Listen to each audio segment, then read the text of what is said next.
बिस्मिल्लाहिर्रहमानिर्रहीम। एसईओ के complete course के लेक्चर नंबर 4 के साथ मैं हूं बशर। अस्सलाम वालेकुम दोस्तों।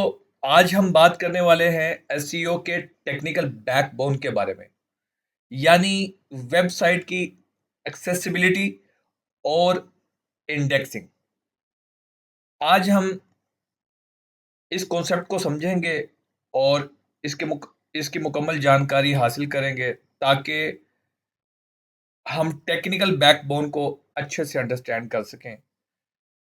अगर आप चाहते हो कि गूगल आपकी वेबसाइट को इजीली समझे और रैंक करे, तो आपको robots dot T x T file and site map और क्रॉलर का कॉन्सेप्ट समझना बहुत ज़रूरी है। इस चैप्टर को मैंने 6 पार्ट में डिवाइड किया हुआ है, तो वन बाय वन करके हम तमाम पार्ट्स को रीड करेंगे और उनका कॉन्सेप्ट क्लियर करेंगे। जुड़े रहिए मेरे साथ।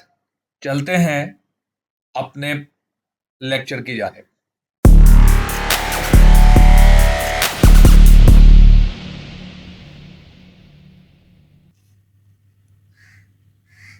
जी, तो पार्ट नंबर 1 में वेबसाइट एक्सेसिबिलिटी होती क्या है, इसके बारे में हम अंडरस्टैंडिंग ले लेते हैं। वेबसाइट एक्सेसिबिलिटी का मतलब है कि सर्च इंजन के जो बॉट्स हैं, जो स्पाइडर्स हैं, आपकी साइट तक इजीली पहुंच सकें और उसका कंटेंट रीड कर सकें।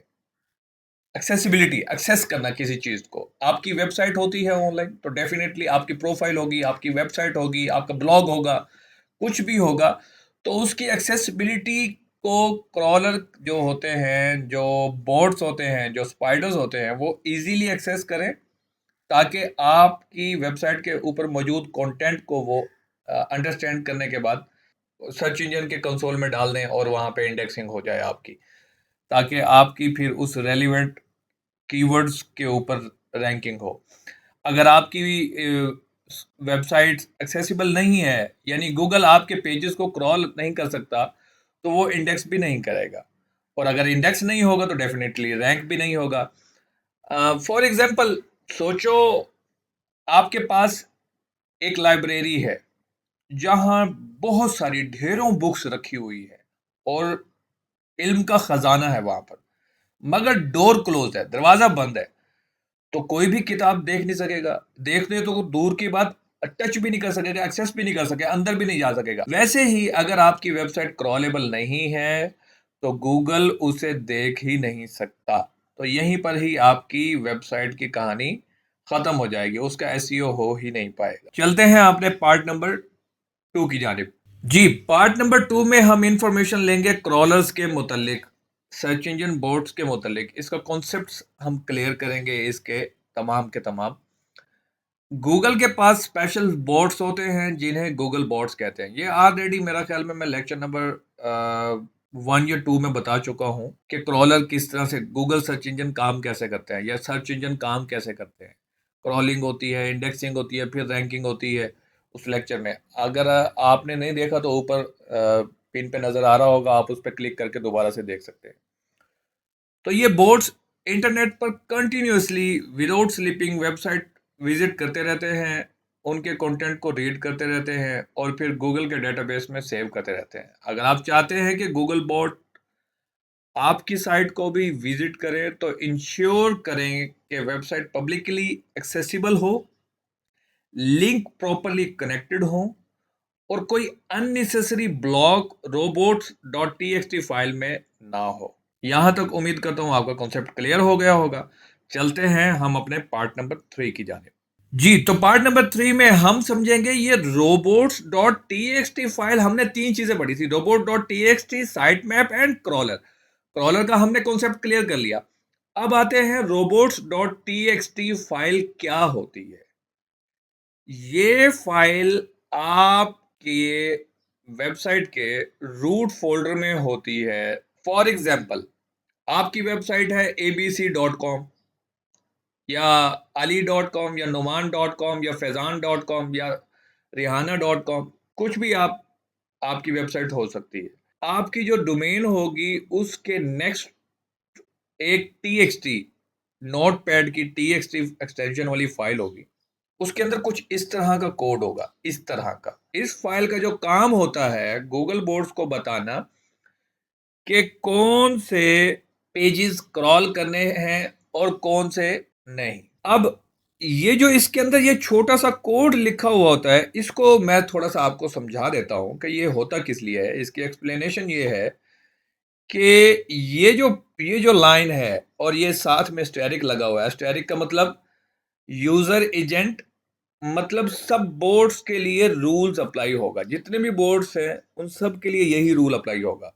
अब आगे आ जाता है डिस अलाउ और अलाउ। अब आपको याद होगा, हम हमने एक वेबसाइट बनाई थी, मैं अभी आपको दिखाता हूं ये। अब अगर मैं इस वेबसाइट के फ्रंट पेज पे क्लिक करता हूं तो यूआरएल में ये WP एडमिन जो है ये खत्म हो जाएगा और ये सिर्फ WP लर्न बन जाएगा। ठीक है, अब ये है हमारा फ्रंट पेज। अगर मैं इसके बैक पे आता हूं तो आप देखेंगे यहाँ पे WP एडमिन भी आ जाएगा। ये देखें, अब ये है हमारा बैकएंड पेज जहां पर हम ये फोटोज, इमेजेस, डाटा, कंटेंट वगैरह, पेजेस वगैरह ये वर्डप्रेस के अंदर हम डालते हैं। इसी तरह जो कस्टम वेबसाइट्स होती हैं उसके अंदर भी एडमिन हो साइड अलग होती है और फ्रंट साइड अलग होती है। ये यहाँ पे विजिट साइट करेंगे तो इसका यूआरएल अलग होगा और इसका यूआरएल WP एडमिन के साथ होगा। ये देखें, ये देखें। तो ये WP एडमिन अगर हम सर्च कंसोल को दे दें तो लोग हमारे WP एडमिन के यूआरएल भी इंडेक्स होना शुरू हो जाएंगे। तो इसलिए यहाँ पे डिस अलाउ और अलाउ दिया जाता है। डिस अलाउ यहाँ पे अगर लेट सपोज मैं लिख दूं WP वर्डप्रेस के लिए WP एडमिन, तो ये WP एडमिन और साथ में स्टैरिक डाल दूं यहाँ पर, तो यूं भी लिखा जा सकता है। तो ये WP एडमिन के अगर WP एडमिन यूआरएल में आता है तो उस सब को डिसअलाउ करना है, उसको इंडेक्स नहीं करना हमने। गूगल को, बोर्ड्स को बताना ही नहीं। और जो अलाउ है उसके बाद हम ये यूआरएल डाल देते हैं तो ये अलाउ हो जाएगा। एक टिप और भी है, robot.txt का गलत यूज करने से आप अपनी इंपॉर्टेंट पेजेस को एक्सीडेंटली ब्लॉक कर सकते हैं। हमेशा केयरफुली इसे सेट करो। अब इसका एक तरीका तो ये होता है, लेट सपोज हमारे पास एक लोकल, अब मेरे लैपटॉप के ऊपर मैंने एक वेबसाइट ट्यूटोरियल बनाया था वर्डप्रेस के लिए, तो हम उस पे जाते हैं ये यहाँ पर। तो ये जो यूआरएल है अगर मैं इसको यहाँ पे लिखता हूँ robot.txt, तो ये देखें, ये ये यूआरएल, ये robot.txt फाइल हमारे पास इसके पड़ी हुई है यहाँ पर। ये लोकल होस्ट पे बनाया था। अब इसका मैं आपको ना वो भी दिखा देता हूँ इंडेक्स। ये मैंने रखा था इसको जैप के फोल्डर के अंदर और उसके बाद htdocs में गए थे और उसके बाद ये WP लैब पड़ा हुआ है। आप ये देखेंगे, ये सिंपली मैंने एक टेक्स्ट फाइल यहाँ पे बनाई थी और उसके उसके बाद यहाँ पे इसको यूज़र एजेंट ऑल कर दिया। सेम वही कोड है। उसके बाद ये तो खैर मैंने एक्स्ट्रा ही डाल दी थी। अगर मैं यहाँ पर सिर्फ और सिर्फ WP एडमिन ही कर लेता ना तो ये सबको ही, ये मैंने एक्स्ट्रा डाली हुई थी, ये अलग अलग से डाली हुई थी। अलग अलग डालने की ज़रूरत नहीं है, आप WP एडमिन स्लैश स्टैरिक डाल देंगे तो ये सारे के सारे ही काउंट कर लेगा। इसको मैं यूँ भी लिख सकता हूँ, ये अगर मैं इसको ओपन कर लेता हूँ, ये देखें ये नोट पैड में ओपन होगा। ठीक है, ये नोट पैड में ओपन हुआ। इस सब को मैं ऐसे ही वैनिश कर देता हूँ, डिसअलाउ, बल्कि थोड़ा सा स्पेस देता हूँ और यहाँ पे WP लर्न वन टाइम ही डाल देता हूँ मैं, बस जितने भी होंगे ये। अब ये मेरा robot.txt फाइल अलाउ है और ये WP लर्न के एडमिन है। अगर मैं इसको एडमिन भी डाल दूँ तो ये तब भी नहीं करेगा।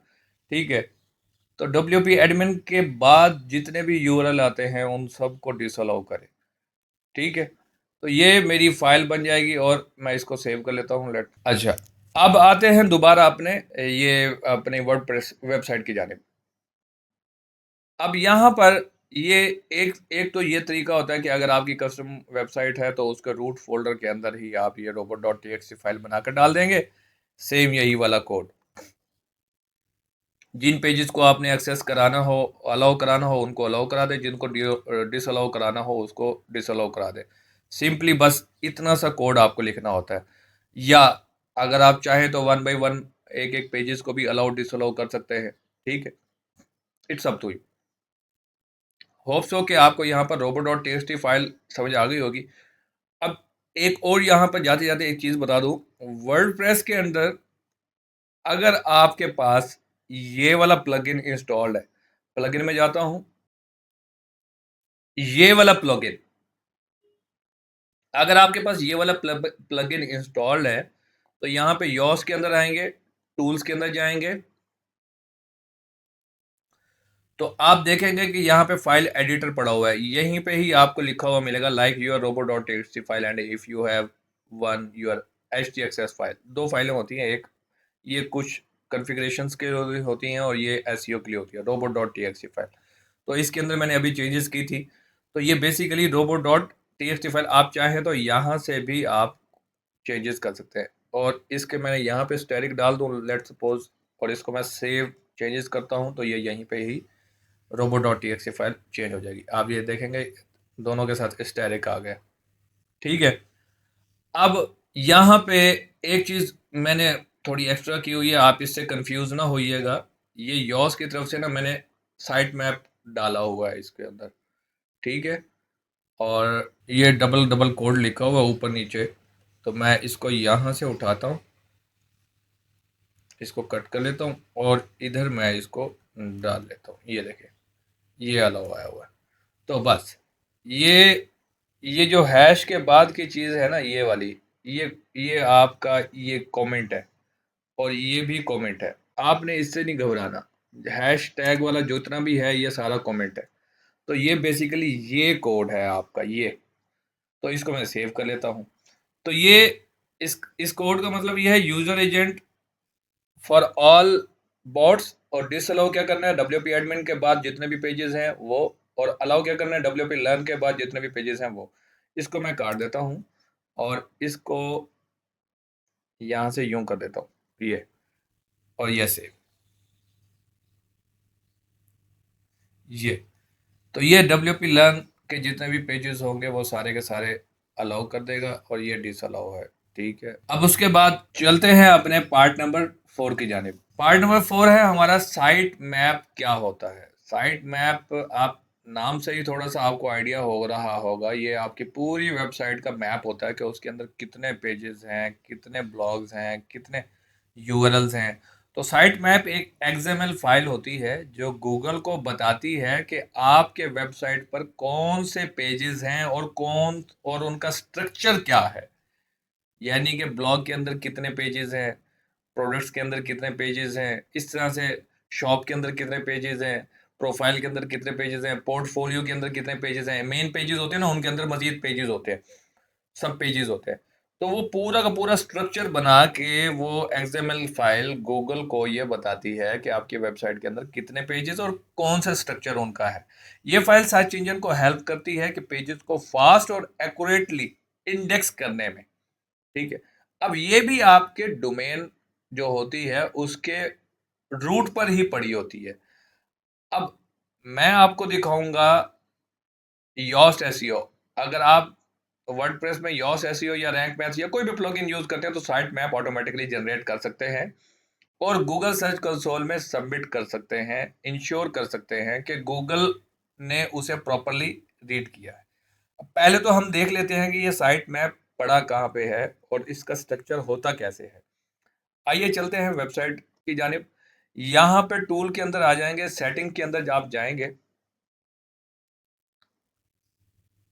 यहाँ पर सिंपली आप देखेंगे कि ये एक टूल होगा, यहाँ पर ये देखें, ये साइट मैप, इसको आप क्लिक कर लें। ये थोड़ी देर ये देखें, अब ये पोस्ट के साइट मैप है, ये पेजेस का साइट मैप है, ये कैटेगरीज हैं, ये ऑथर साइट मैप है। लेट्स सपोज हम पेजेस का देखते हैं तो पेजेस के अंदर मजीद स्ट्रक्चर होगा। हमारे पास सिंपल पेजेस हैं, कस्टम कैबिनेट है, अबाउट है, रिसोर्स है, कॉन्टेक्ट है, ब्लॉग है, ऑल कोर्सेज है। अब आप यहाँ पर हैं, ये देखें अबाउट है, कोर्सेज है, रिसोर्सेज है, ब्लॉग है, कॉन्टेक्ट है, होम है। तो ये सारे पेजेस हमारे हुए पड़े हैं। अब मैं अबाउट पे क्लिक करता हूँ तो इसका यूआरएल देखिएगा, ये देखें ये यूआरएल इसका बन रहा है अबाउट का, ठीक है। अब साइट मैप के अंदर भी सेम यही अबाउट का यूआरएल होगा। अबाउट के ऊपर ये देखें, लोकल होस्ट wpLAN अबाउट, ये लोकल होस्ट wpLAN अबाउट। तो ये स्ट्रक्चर आपकी वेबसाइट का बनाता रहता है और गूगल को बताता रहता है कि इस वेबसाइट के ऊपर लोकल होस्ट wpLAN के अंदर इतने सारे पेजेस हैं। जिस भी पेज पे के ऊपर क्लिक करेंगे तो ये सब पेजेस, ये यूआरएल चेंज हो जाएगा। रिसोर्सेज के ऊपर क्लिक करेंगे तो ये वाला यूआरएल चेंज हो जाएगा। तो ये सारे यूआरएल चेंज होते जाते हैं, तो गूगल को पता चलता जाता है कि इस वेबसाइट के अंदर कितने पेजेस हैं, तो वो सारे इंडेक्स होते रहते हैं। होप्स हो कि ये साइट मैप का आपको कॉन्सेप्ट समझ आ गया होगा। चलते हैं अपने नेक्स्ट पार्ट की जानिब। जी, पार्ट नंबर 5 है हमारा, इंडेक्सिंग क्या होता है। अरे भाई, हमने साइट में भी पढ़ लिया, robot.txt भी कॉन्सेप्ट समझ लिया, उसके बाद कंसोल को भी अंडरस्टैंड कर लिया। अब आती है इंडेक्सिंग की बारी। जब क्रॉलर आपके पेजेस को विजिट करता है और उसे गूगल के डेटाबेस में सेव कर देता है, तो इस प्रोसेस को इंडेक्सिंग कहते हैं। आपने robot.txt फाइल बना ली, डोर ओपन हो गया, उसके बाद साइट मैप को सबमिट कर दिया गूगल सर्च कंसोल के ऊपर, वो मैं आपको दिखाता हूँ।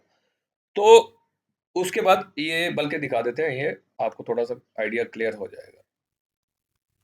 इधर आते हैं, ये जो है इसको कहते हैं गूगल सर्च कंसोल। तो यहाँ पर जब ये मेरी एक वेबसाइट, बहुत सारी वेबसाइट्स हैं, तो मैं ये इस वेबसाइट्स को, अपनी ये ऑफिशियल जो वेबसाइट है इज़मा डीटीएस, उसके ओवरव्यू पे आता हूँ। तो यहाँ पे देखेंगे, ये परफॉर्मेंस के अंदर आता हूँ तो ये बहुत सारे यूआरएल मेरे पास आ जाएंगे। और उसके बाद अगर मैं यहाँ पे इंडेक्सिंग में आता हूँ, पेजेस में आता हूँ, तो ये देखें बहुत सारे पेजेस नज़र आ रहे हैं, उनमें कुछ प्रॉब्लम्स भी हैं। और उसके बाद साइट मैप पे आता हूँ, तो ये देखें साइट मैप मैंने 14 ऑफ अक्टूबर को इसमें अपडेट किया हुआ है और ये अपडेटेड है। वन टाइम इसमें डालना पड़ता है। ये यहाँ पे जो यूआरएल आपका साइट मैप का आ रहा था, अभी मैं आपको दिखाता हूँ, ये जो हाँ, ये जो साइट मैप डॉट इंडेक्स आया होता है ना, इसको क्लिक करना पड़ता है, इधर आके इसको डालना पड़ता है। अब डेफिनेटली मेरा तो लोकल होस्ट पे है, और ये वाला सेम यूआरएल योस का एसईओ में, योस का प्लगइन मैं यूज़ करता होता हूँ मोस्टली। तो ये प्लगइन जो है मैं यहाँ पे सबमिट करूँगा तो ये यहाँ पे दोबारा से सबमिट हो जाएगा। तो लिहाजा मैं सबमिट नहीं करता, क्योंकि ये लोकल वाला साइट मैप है, और ये वाला दोबारा इंडेक्स हो जाएगा, इज़मा डीटीएस वाला। तो यहाँ पे साइट में आप जब इंडेक्स करते हैं तो ये देखें 128 पेजेस डिस्कवर हुए पड़े हैं। अब उन डिस्कवर्ड पेजेस को इंडेक्स, जब आप वन बाय वन चेक करेंगे तो आपको इंडेक्सिंग का प्रोसेस यहाँ से नज़र आ जाएगा कि कितने पेजेस हैं। 138 पेजेस, 73 पेजेस में ये ब्लॉक बाई robo.txt है। अब इसमें ब्लॉक डॉट robo.txt में जाता हूँ तो यहाँ पे बहुत सारे पेजेस ऐसे होंगे जो ब्लॉक्ड है। ये देखें wp login, wp login, wp login, wp login। तो ये वो पेजेस हैं जो लॉगिन यूजर्स के हैं। तो बहरहाल आपने इनको, ये फिर बाद की बात है, इसको हम बाद में समझेंगे। मतलब कहने का ये है कि आपकी robots.txt फाइल और साइट मैप की जो फाइल है, ये प्रॉपर आपने अपने सर्च कंसोल में इंडेक्स की हुई हो। उसके बाद आपकी इस प्रोसेस को हम कहते हैं इंडेक्सिंग, जब आपका पेज इंडेक्सिंग हो रहा है। अगर आप चाहते हो कि आपका पेज गूगल में शो हो तो वो इंडेक्स होना लाजमी है। अगर गूगल सर्च कंसोल के यूआरएल इंस्पेक्शन टूल से चेक कर सकते हो कि कोई पेज इंडेक्स है या नहीं। हाँ, ये यहाँ पर आप सर्च कंसोल में आ गए, ये है यूआरएल इंस्पेक्शन, आप यहाँ पे भी जा सकते हैं।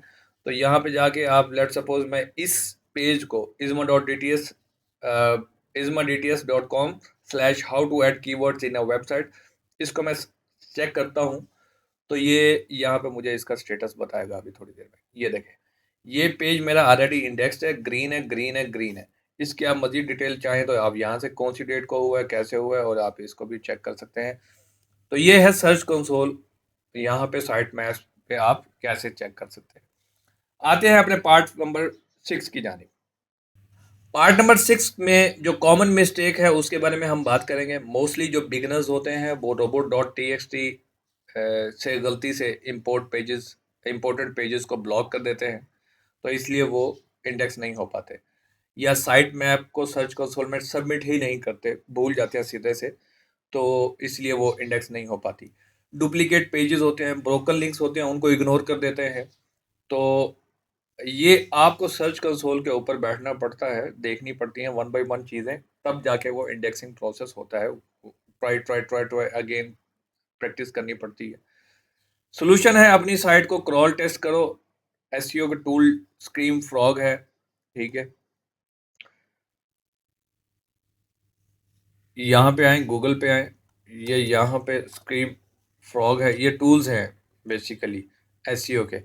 पेड भी हैं, फ्री भी हैं, बहुत सारे टूल्स हैं। ये देखो, फ्री वर्सेस पेड, आप चाहें तो आप इनके थ्रू जो है ना, ये आप रीड कर लीजिएगा।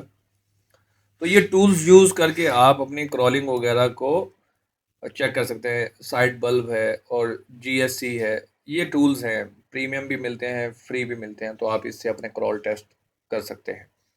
साइट मैप रेगुलरली अपडेट रखें।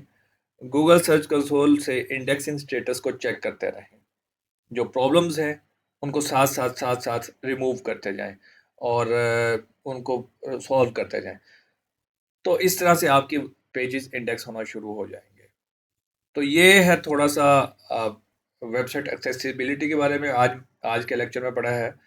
कंक्लूजन यही है कि आपको एक्सेसिबिलिटी और इंडेक्सिंग का थोड़ा बहुत आइडिया हो गया होगा। अगर आपको कोई कन्फ्यूजन है, एम्बिग्यूटी है, तो आप स्टिल कमेंट्स कर सकते हैं, पूछ सकते हैं, अपने क्वेश्चंस कर सकते हैं। मैं दोबारा से डिटेल से बता दूंगा, चीज़ें एक्सप्लेन कर दूंगा।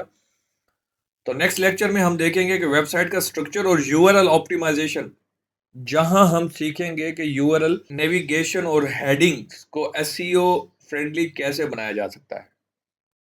तो तब तक के लिए मुझे दीजिए इजाज़त। आपको उम्मीद करता हूँ ये लेक्चर पसंद आया होगा। मिलते हैं नेक्स्ट लेक्चर में। अपना और अपने प्यारों का ख्याल रखिएगा। अल्लाह निगहबान।